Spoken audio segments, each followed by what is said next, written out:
गद्दारी से खुददारी तक, नालायक से लायक तक, अब देशभक्ति से देशद्रोह तक। ये वैचारिक युद्ध है। ये देशभक्त और देशद्रोही के बीच का निर्वाचन है। मध्य प्रदेश के चुनाव में शायद अब इसी मुद्दे का इंतजार था, जो कैबिनेट मंत्री उषा ठाकुर ने पूरा कर दिया।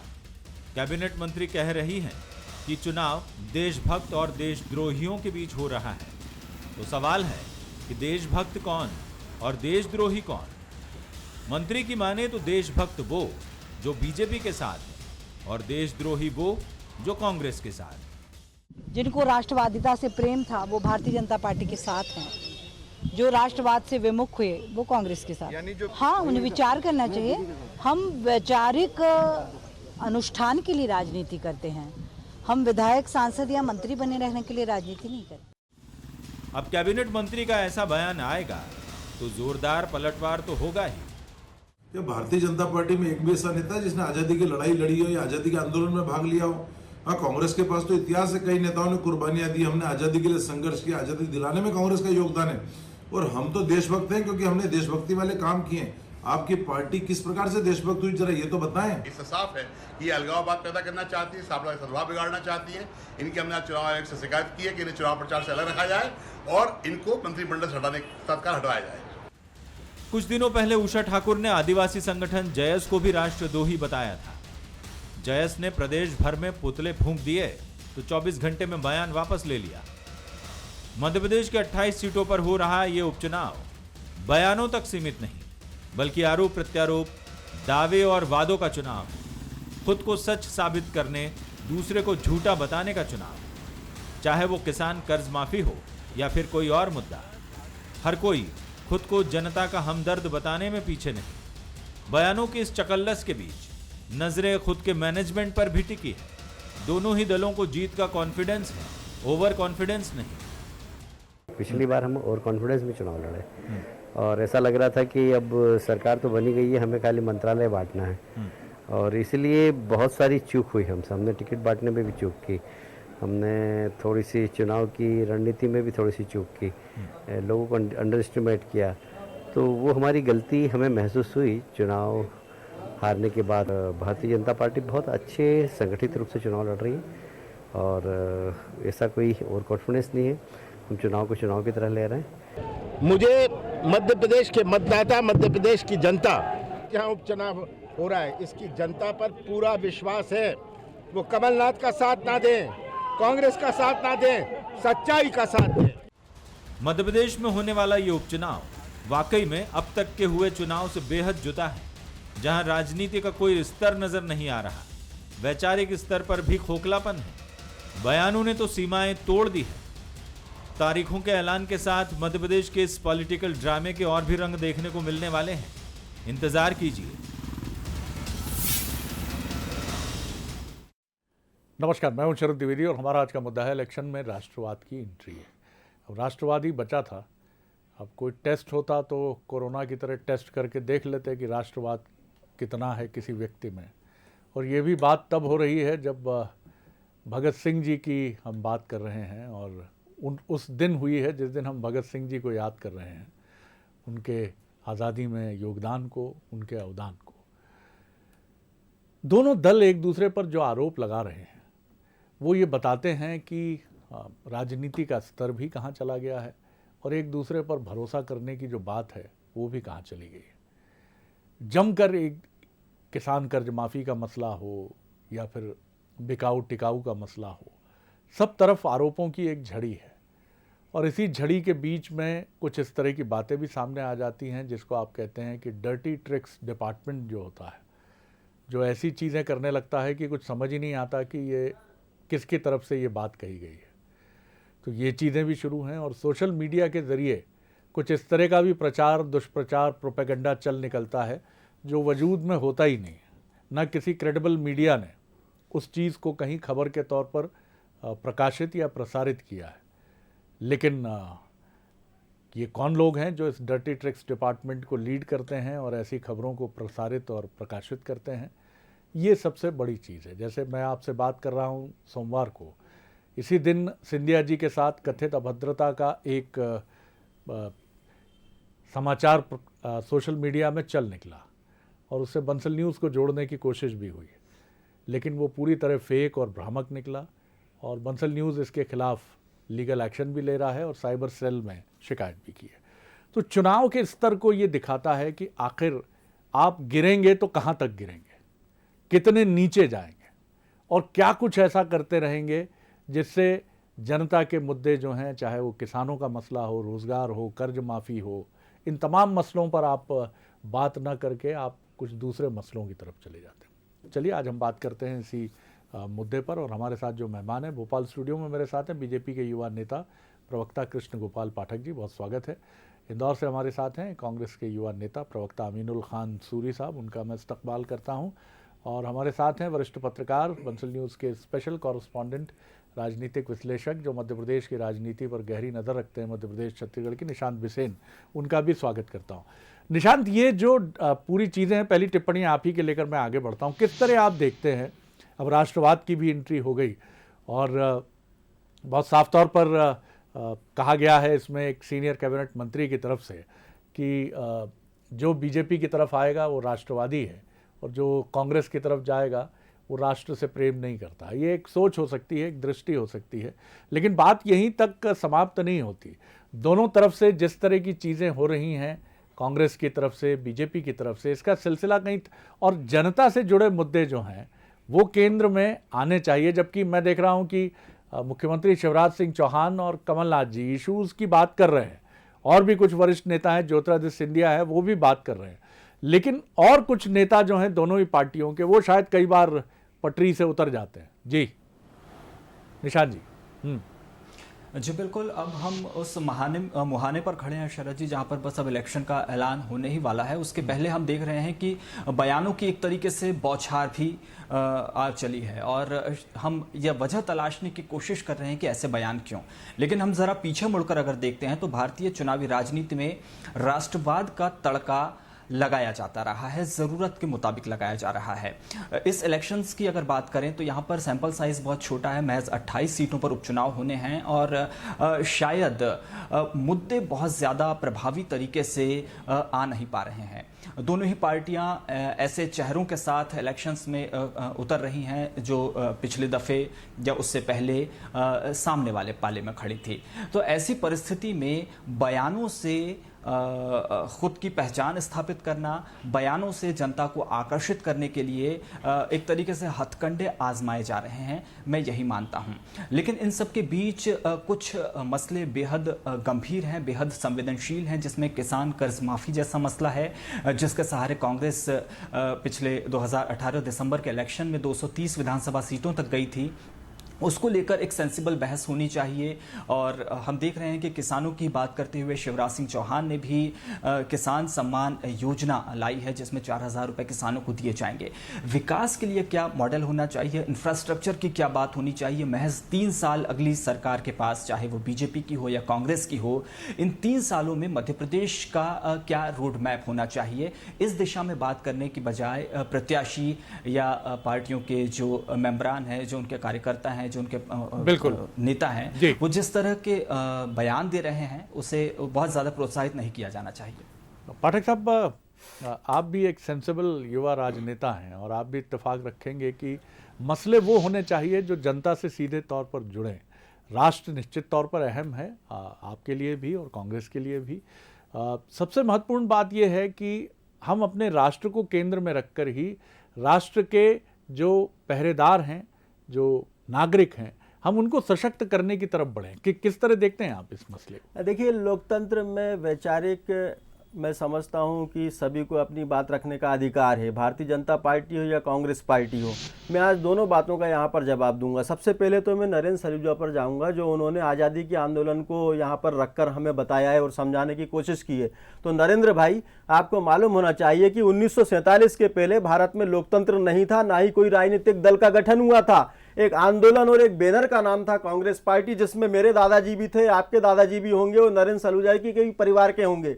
वह एक वह एक आज़ादी का आंदोलन था। जैसे लोकतंत्र का गठन हुआ, भारतीय जनसंघ की स्थापना हुई 1950 में, तब से लेकर आज तक भारतीय जनता पार्टी का जो वैचारिक अधिष्ठान है, हर चुनाव के माध्यम से लोकतंत्र में हम जनता के बीच परोसते रहे हैं, सामने रखते रहे हैं कि यह हमारी विचारधारा है। और वही आज अगर उषा ठाकुर जी ने अपनी एक बात करी है, अब उनका उल्लेख यहाँ पर मैं करना चाहूंगा, तो निश्चित तौर पर जो उन्होंने अपना विषय रखा है, मैं उसका आपको उदाहरण के साथ अंतर समझाऊंगा यहाँ। और मैं समझता हूँ प्रदेश और देश की जनता को आपके चैनल के माध्यम से वो समझ में भी आएगा। देशद्रोही और देशभक्त कौन है? देशभक्त वह है जो अपनी परंपराओं को आदर करे, अपने पूर्वजों का आदर करे, अपनी धरोहरों का आदर करे, अपने संस्कारों और संस्कृति का आदर करे। वहीं देशद्रोही वो है जो अपने पूर्वजों द्वारा स्थापित किए गए प्रतिमान और धरोहर, जैसे राम सेतु को काल्पनिक बताकर भगवान राम के अस्तित्व को ही प्रश्न चिन्ह लगाने का काम करे। यानी कि कांग्रेस पार्टी और मनमोहन सरकार ये देशद्रोही हैं। देशद्रोही कौन है? मैं फिर से आपको बताना चाहता हूं। देशद्रोही वो लोग हैं जो बाटला एनकाउंटर में अगर आतंकवादी मारे जाते हैं तो उनके आतंकवादियों के नाम पर रोते हैं, रात भर सो नहीं पाते। यानी कि कांग्रेस पार्टी की तत्कालीन अध्यक्ष सोनिया गांधी। और देशभक्त वो लोग हैं जो शहीद शर्मा, इंस्पेक्टर शर्मा जी के घर जाकर उनके परिवार को ढांढस बनाते हैं, यानी कि भारतीय जनता पार्टी। देशभक्त वो लोग हैं जो जब जेएनयू में भारत तेरे टुकड़े होंगे नारे लगाए जाते हैं तो वो उनके खिलाफ कार्रवाई की मांग करते हैं। और देशद्रोही वो लोग हैं यानी कि राहुल गांधी और उनका खानदान, राजनीतिक खानदान, जो इस भारत तेरे टुकड़ा होंगे इंशाअल्लाह इंशाअल्लाह जैसे नारे लगाने वालों के समर्थन में जेएनयू में जाकर खड़े होते हैं। यही अंतर है जो कांग्रेस पार्टी को समझना चाहिए। आपके साथी बीजेपी के युवा मित्र आपके जो हैं, उन्होंने अपनी तकरीर में कुछ बातें पॉइंट आउट की हैं, उनका भी जवाब चाहूंगा। और जनता से जुड़े मसले और इस तरह के मसले, इस पर भी आपकी टिप्पणी चाहूंगा। जी अमीनुल साहब जी। देखिए शरद जी, जब भारतीय जनता पार्टी का जनाधार खिसकने लगता है, जब वो सत्ता से उनको बेदखली दिखने लगती है, तब उनका छदम राष्ट्रवाद सामने आने लगता है। राष्ट्रवाद की बात करने लगेंगे, धर्म अधर्म की बात करने लगेंगे, क्योंकि मुद्दे तो कोई है ही नहीं। 15 माह की कांग्रेस सरकार की विफलताएं तो आप गिना नहीं पाए। 6 माह में आप कोई ऐसा सफलता का कार्य कर नहीं पाए। प्रदेश पूरा कोरोना से ग्रसित हो गया, इतनी बुरी स्थिति हो गई, जनता में त्राही माह में मुद्दे हैं नहीं। जनता इनको उपचुनाव में सबक सिखाने जा रही है। और सबसे ज्यादा अतिशोक्ति की बात, जिस पार्टी ने, जिनके ऊपर देशद्रोह के आरोप लगे, उनको सांसद का टिकट दिया, उनको सांसद बनाया, जो पार्टी आदर्श उनको मानती, जो 9 बार ब्रिटिश सरकार के सामने लेटर लिखते हैं, माफीनामा मांगते, जासूसी के आरोप जिनके ऊपर हैं, जिनके आईटी सेल के पदाधिकारी आईएसआई से जुड़े पाए जाते हैं, और जो राष्ट्रवाद की बात करते करते पीडीपी को गाली देते देते सत्ता लोलुपता के कारण पीडीपी के साथ सरकार बना लेते हैं, वो हमको राष्ट्रवाद सिखाएंगे, वो हमको देशभक्ति सिखाएंगे, जिनके लिए सत्ता से बढ़कर कोई चीज नहीं। वो भारतीय जनता पार्टी हमको बताने जा रही है। अरे उषा ठाकुर जी ने जो कहा है जी अमीनुल साहब, लेकिन मुझे लगता है कि ठाकुर जी ने जो कहा जी बोलिए, आप अपनी बात पूरी कर लीजिए, फिर मैं सवाल करता हूं। इटली में कहता था। जी बोलिए बोलते रहिए आप। जी मैं वही कहना चाह रहा हूं, जो जर्मनी में हिटलर कहता था, मुसोलिनी इटली में कहता, वही बात उषा ठाकुर जी कह रही है। और ये उषा ठाकुर जी नहीं कह रही, ये नागपुर में बैठा हुआ आरएसएस राष्ट्रीय स्वयंसेवक संघ कह रहा है। ले जा रहे हैं सर आप बात को, कहां से कहां ले जा रहे हैं? हम बात कर रहे हैं रैशनल इश्यूज की अमीनुल साहब। लेकिन ठीक है, आप जो भी आरोप लगाएं, ये एक पॉलिटिकल पार्टी के नाते आपका इख्तियार है, आपका अधिकार है। लेकिन आप पीछे चलेंगे, जो बात बीजेपी के आपके साथी मित्र कह रहे हैं कि पहले तो एक ही पेड़ से निकले हुए पत्ते थे, सारे तने थी, जड़ें थी, बाद में कुछ वैचारिक भिन्नता हुई। 1925 के आसपास पाठक साहब, राष्ट्रीय स्वयंसेवक संघ का अस्तित्व, उसका गठन होता है, वो अपनी विचारधारा को लेकर आगे बढ़ता है। बाकी ये बात तो सही है कि अगर आप देखेंगे, आप पीछे चले जाते जाएंगे तो आपको न जनसंघ मिलेगा, एक ही धारा थी। आप उस धारा को आप भले ही कह लें कि ये कांग्रेस में समाहित थी, बीजेपी कह ले कि नहीं, हम मत भिन्नता कांग्रेस में भी रही, सुभाष जी अलग सोचते थे, भगत सिंह जी की दृष्टि अलग थी, नरम दल अलग था, गरम दल अलग था, पटेल अलग सोचते थे। तो ये सारी चीज़ें तो रहती हैं। लेकिन आज हम बात कर रहे हैं कि आखिर इन सब का सरोकार क्या है। ये मोटे तौर पर तो हम सब सहमत होते हैं इससे कि राष्ट्र से प्रेम करने वाले ही सारे दल हैं। तो फिर बात है जनता से जुड़े मुद्दों को उठाने की, और जनता से जुड़े मुद्दे क्या है? वो चरित्र हनन की राजनीति में नहीं है, वो एक दूसरे पर गहरे घाव करने की राजनीति में नहीं है। मैं आऊंगा आपकी तरफ, जवाब लूंगा इसका। निशांत, आप किस तरह देखते हैं इन मसलों को? ये जब बातें चली जाती हैं तो आज़ादी के आंदोलन से जुड़ जाती हैं, किसने भाग लिया, किसने क्या किया। आज 2020 के भारत को इससे सरोकार नहीं है। सीमा पर चीन चुनौती देता है तो उसको भी जवाब देना होगा। कोरोना का संकट है तो कोरोना से भी लड़ना है। महंगाई, बेरोजगारी जैसे इशू मौजूद ही हैं।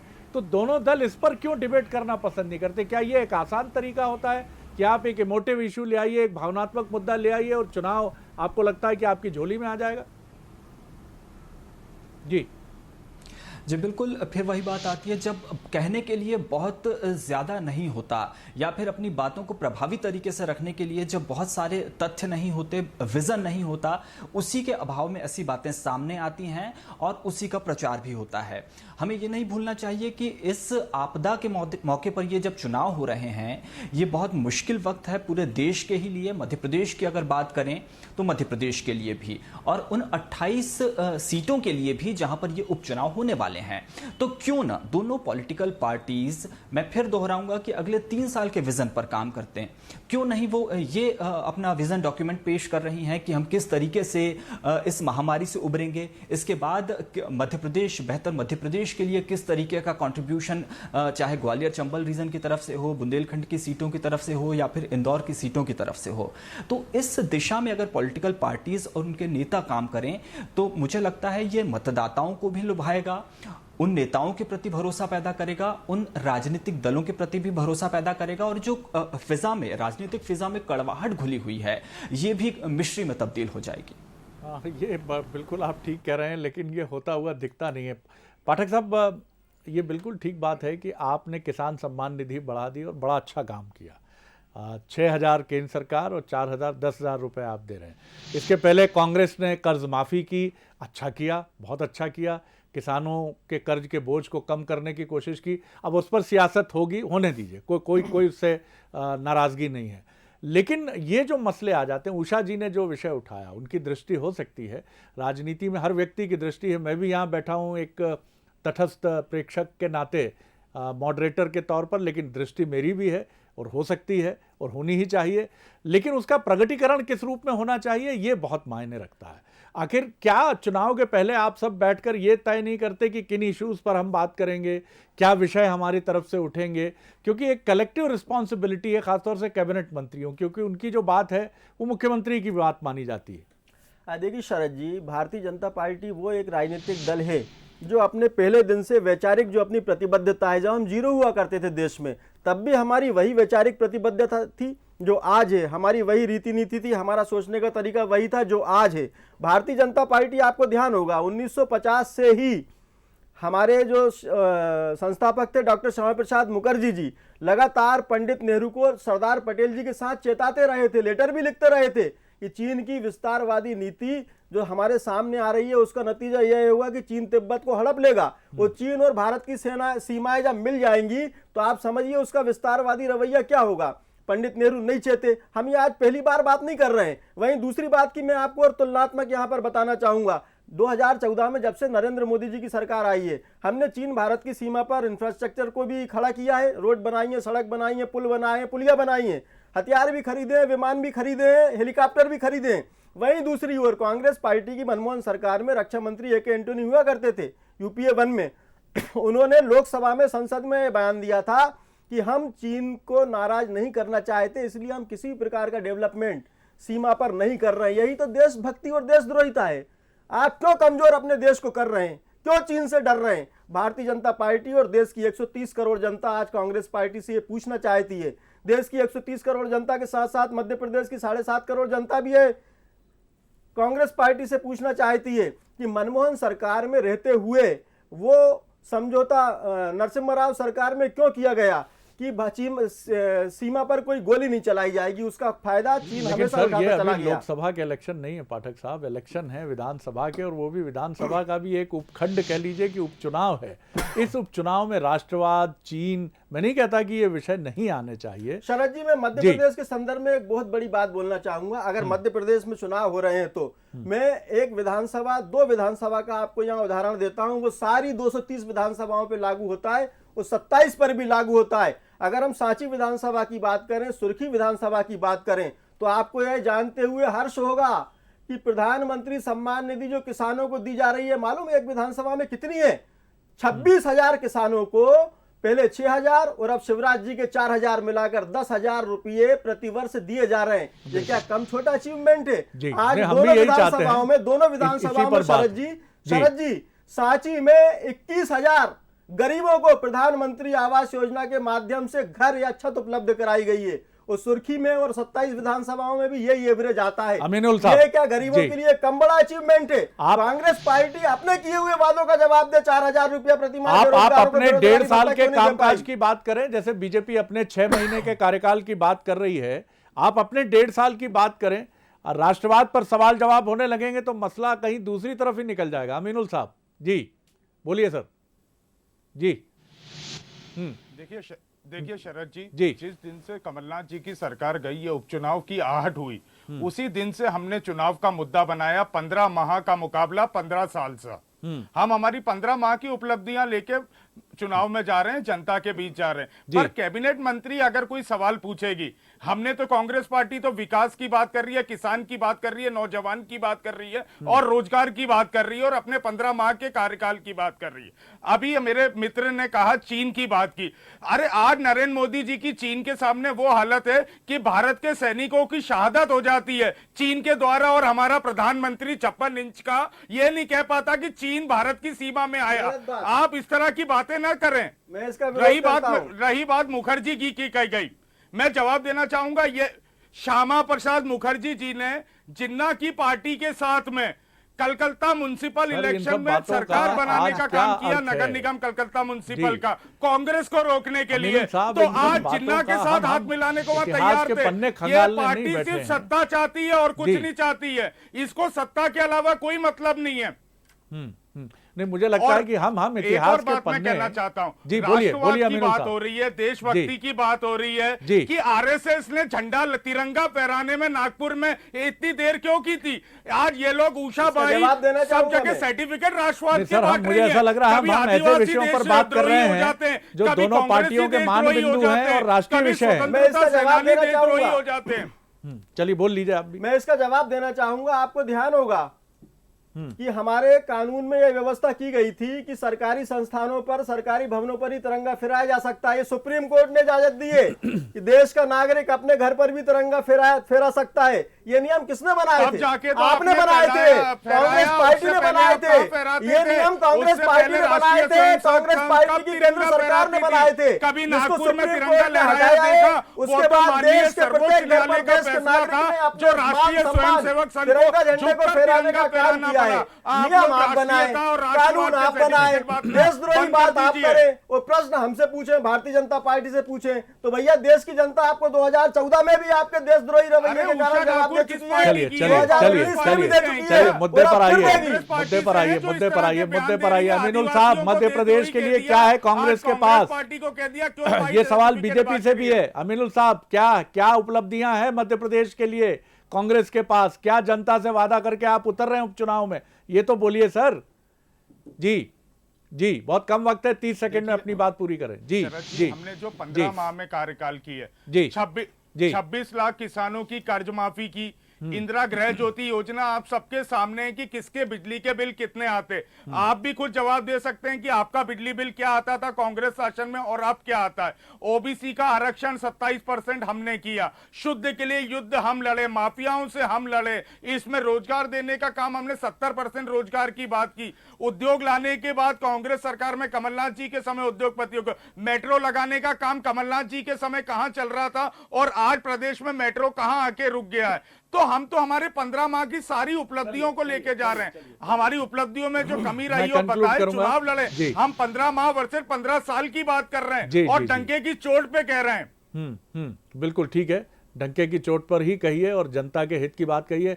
पाठक साहब बस मुश्किल से 10 सेकंड में अपनी बात पूरी देखिए, करिए। ये बात करते हैं, हम आंकड़े रख रहे हैं। मैंने आपको बोला मध्य प्रदेश में 93 लाख गरीबों को हमने घर पर सिर्फ उपलब्ध कराने, छत उपलब्ध कराने का काम किया है। वहीं 90 लाख किसानों को प्रधानमंत्री सम्मान निधि और मुख्यमंत्री सम्मान निधि देने का काम किया है। बहुत धन्यवाद पाठक साहब, बहुत धन्यवाद अमीनुल साहब। लेकिन ये गुजारिश आप दोनों से है कि ये इलेक्शन न राष्ट्रीय मुद्दों पर हो रहा है और न ही इस इलेक्शन में कुछ ऐसा विषय है कि इसमें कुछ ऐसे विषय उठाए जाएं जो आप दोनों के माजी यानी अतीत और पास्ट से जुड़े हुए हैं, उसकी भी कोई ज़रूरत नहीं है। और ये भी मत मानिए कि एक पार्टी के कह देने से दूसरी पार्टी पर कोई एलिगेशन इस्टेब्लिश हो जाता है। आप दोनों कहते रहेंगे, इसके पहले भी बहुत आरोप लगाते रहे हैं, लेकिन मूल मुद्दा ये है कि बीजेपी और कांग्रेस दोनों के पास जनता के लिए क्या है, ख़ासतौर से उस जनता के लिए जो कोरोना में जो युवा अपने बेहतर भविष्य को लेकर चिंतित हैं, जो परिपक्व उम्र के लोग हैं जिनकी नौकरियां गई हैं, वो अपनी सेविंग्स को लेकर चिंतित हैं, बुजुर्ग अपनी सेहत और अपने भविष्य को लेकर चिंतित हैं, उनके लिए क्या है बीजेपी के पास, क्या है कांग्रेस के पास, ये बताइए। और यही राजनीति है और जिसको आप कहते हैं पॉलिटिक्स ऑफ वेलफेयरिज्म, कल्याणवाद की राजनीति। नमस्कार।